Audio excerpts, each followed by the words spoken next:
Welcome to the Ethno World Podcast, a show dedicated to world music and the people and stories behind the scenes, featuring musicians and journeys that inspire, delight, and inform. Here's your host and a global coordinator for Ethno, Suchet. Hello. In this episode of the Ethno World Podcast, I speak with Bahdja Boudoua, a musician from Algeria who was attending an Ethno when the global lockdowns began. What happened next? Let's meet her and find out. Hi Bahdja, it's great to hear your voice. Hi Suchet, thank you. And you are now back in Algeria, safe and sound? Yes, I am home since now it's the fourth week. Wonderful, but 2 of those weeks were spent in quarantine when you landed. Yeah, exactly.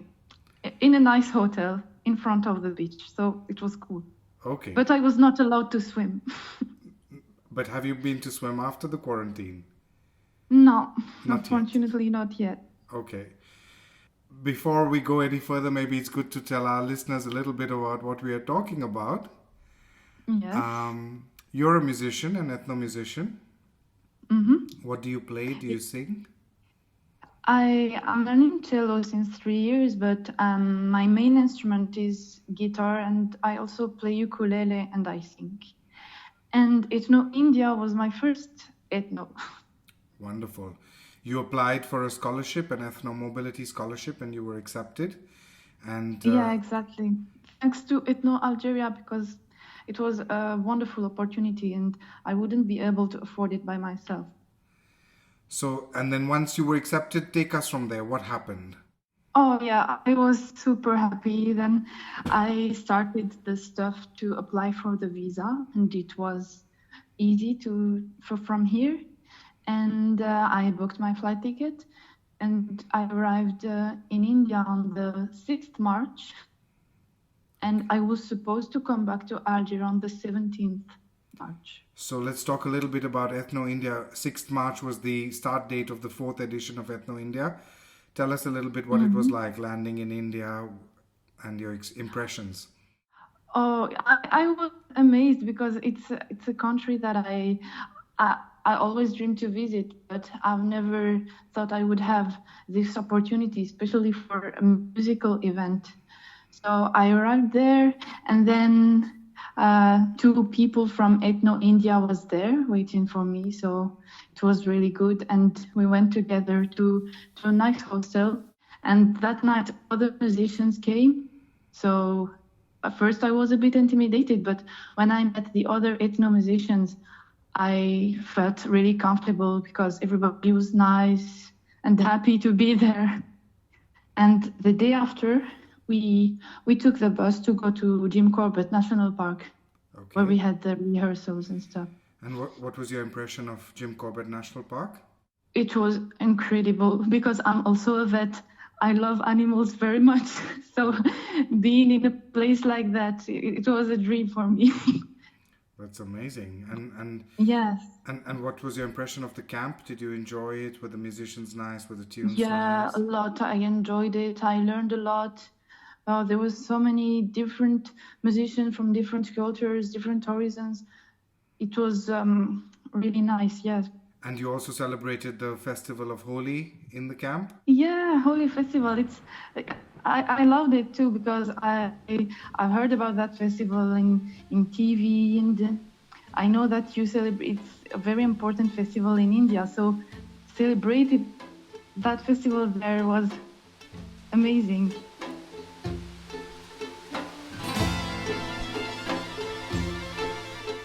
The track that you're listening to is called Mazurka from Aero, and it was recorded at Ethno India 2014. The hissing sound that you hear, that's rain falling on a tin roof.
Do you like Indian food? Oh, of course I do. I think that has a part to play in your story, but let's go where we were. So you celebrated the festival. Of course, by this time, I think everybody in Ethno India knew that the COVID crisis was sort of slowly enveloping the world. But you were isolated there in Jim Corbett in your bubble? Exactly, yeah, we were like a bit isolated in a magical place, and we were not very much into Facebook, into media. We didn't have TV, so I didn't know that COVID was taking all the world like that.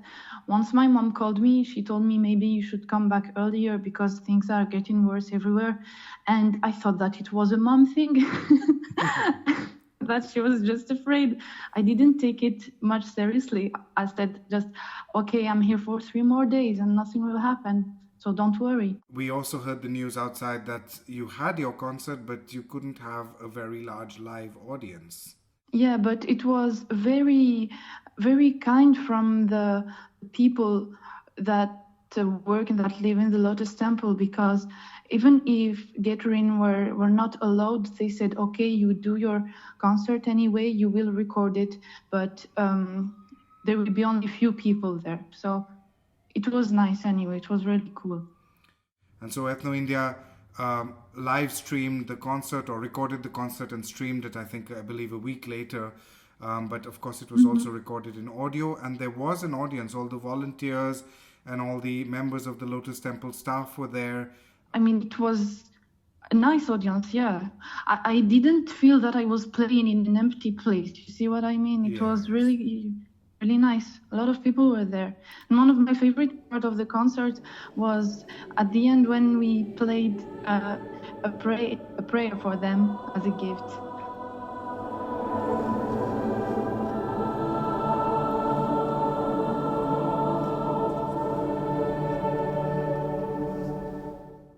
The recording that you're now listening to was made inside the Lotus Temple in New Delhi. There is no reverb or indeed any effects added to this recording. What you hear are natural acoustics. From the roof to the ground, the distance is 36 meters.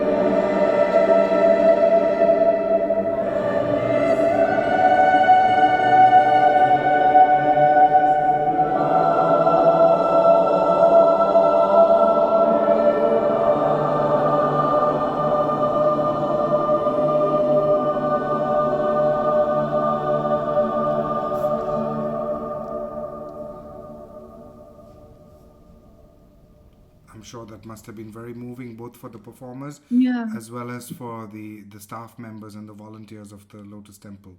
Yeah, it was. And then that evening was the last evening. I believe that was the 15th of March. So about 9 days had passed from when you arrived. It was the 15th or the 16th. I don't remember. I think the 16th.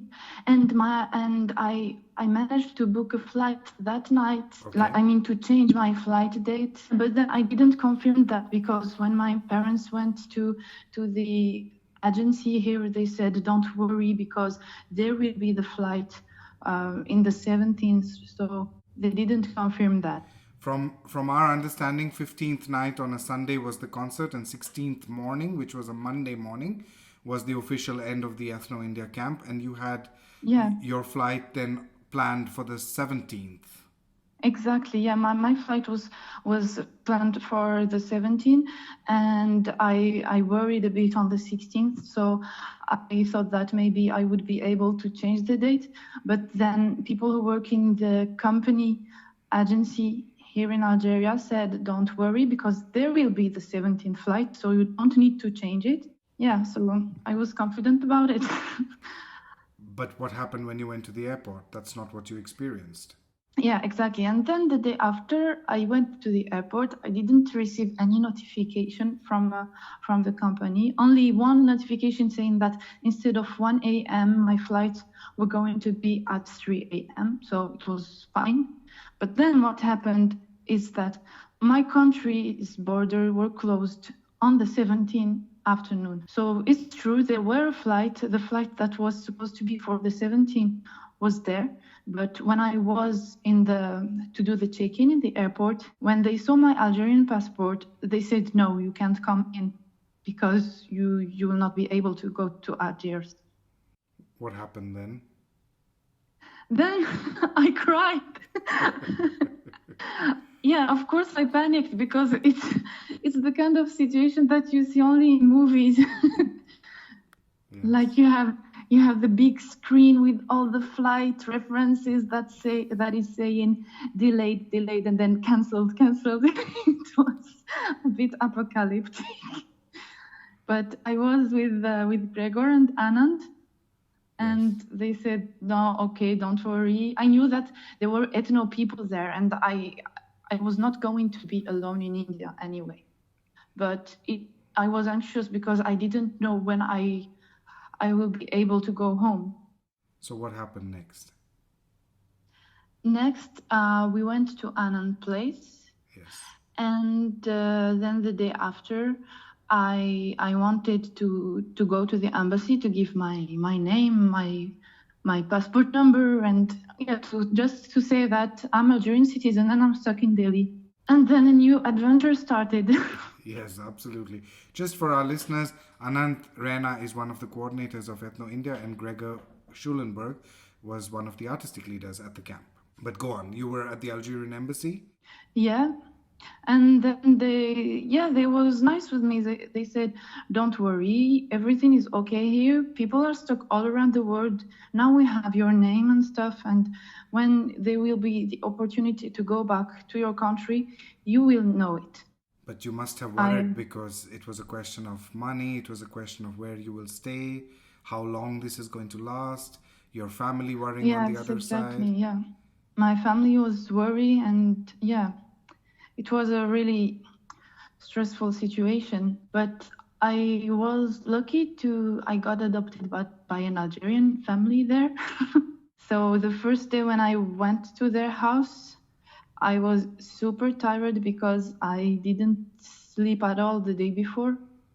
So the first day I went there, I slept from 5 p.m. to 10 a.m. the next morning. And then we start to talk a bit to each other, to know each other.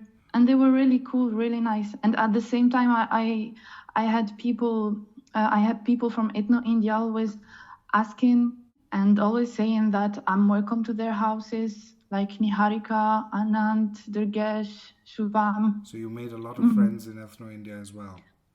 Yeah, like I was very, very afraid the first day at the airport, but then the day after, I felt much more better.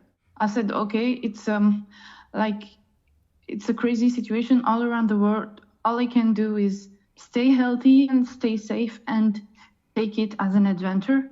Like I was in India. It's at least it's a very nice experience. It's the opportunity to learn a lot of things. I wouldn't be able to live something like that if I was quarantined at home. And perhaps you would not plan a trip for that long to a country also. It was over 3 months that you were in India. Yeah, more than 3 months and a half. Wow. And in all this time you were living with that very kind Algerian family? Yeah, I was with them. So the first day we didn't go out at all because there was a lockdown in India. But after one month or more, we started to visit some places, to go to markets, and we spent Ramadan and Eid al-Fitr together. We were like a family after that. And this must have been a big relief for all your family members back home as well. Yeah, it was. And you picked up some unique skills while you were living with this family, isn't that so? Yes, I learned to cook some Indian food. Amazing. So what all can you prepare? I can prepare chapati. Wonderful. Paratha, gulab jamun, my favorite. Amazing. and samosa. Okay. I even prepared this few days ago here in Algeria. And how did it turn out? Yeah, it was good. It was very similar to the one I ate in Delhi. Amazing. And also I took a very detailed recipe of butter chicken and butter paneer, but I didn't try it. I didn't try it yet.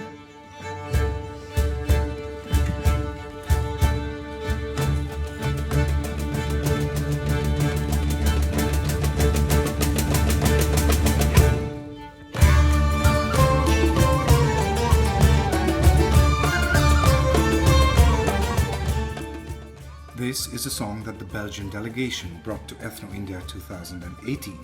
It was recorded at the Lotus Temple Auditorium, and the name of the track is Bouree van Praetburg.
Reaction of your family when they saw you first after about 4 months almost?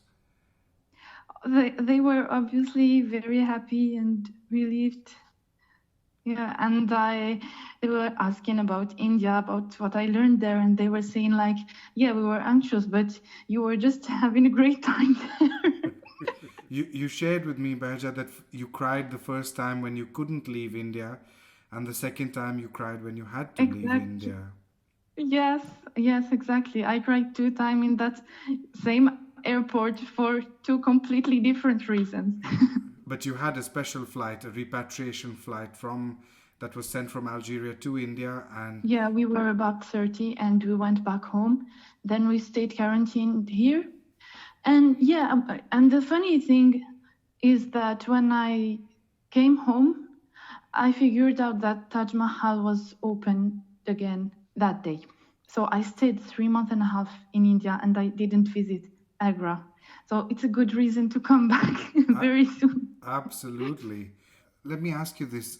Do you think there is any deeper reason why this happened uniquely to you, or did you feel that you learned something out of it about yourself, about life? Oh yeah, of course. I'm very, very thankful for that, because I was really lucky in this adventure. I didn't spend any day alone. I didn't have a lot of money, and I found a very generous and nice family. I was with friends. I was in a rich country. When you talk about culture, about food, about music, I learned a lot of things. I read books about India. I saw movies. Now I know a lot of things about it, and it was a really, really nice experience. And would you now happily go back to India again? Yes, totally. I'm glad I got stuck in India, because I got to learn a lot of things about your amazing country and also about myself. We are also at Ethno super thankful for your safe return home, and have been absolutely delighted to have this conversation with you and learn something about your experience there. It is truly a once-in-a-lifetime experience, a very unique experience. And I think we'd also very warmly like to thank the organizers of Ethno Algeria and Ethno India. And I also want to thank you very much, Bahdja. Do you have any last message that you'd like to share with all the Ethno listeners? Yeah, thank you for this interview first, and a big thank you to Ethno Global, to the GMI, because they also sent mails to me. They were very nice. I talked with Nikki, and she seemed to be an incredible person. And of course, thank you to Ethno Algeria, because I had the chance to lead this experience thanks to them and to the mobility. And thank you to Ethno India. The music you've been listening to in this episode of the Ethno World Podcast was recorded at Ethno India. You can check out the music of Ethno India at their SoundCloud channel, www.soundcloud.com/Ethno India. And if you're a young musician up to the age of 30 and looking to attend an Ethno, you can apply for mobility support to attend an Ethno on www.mubazar.com. Look out for the application that says Ethno Mobility Open Call. If you want to know more about Ethno, head over to our website at ethno.world. Ethno is a program of JM International, the world's largest youth music network. The work of JM International and Ethno is supported by Belspo, the Creative Europe program of the EU, and Margaret A. Cargill Philanthropies.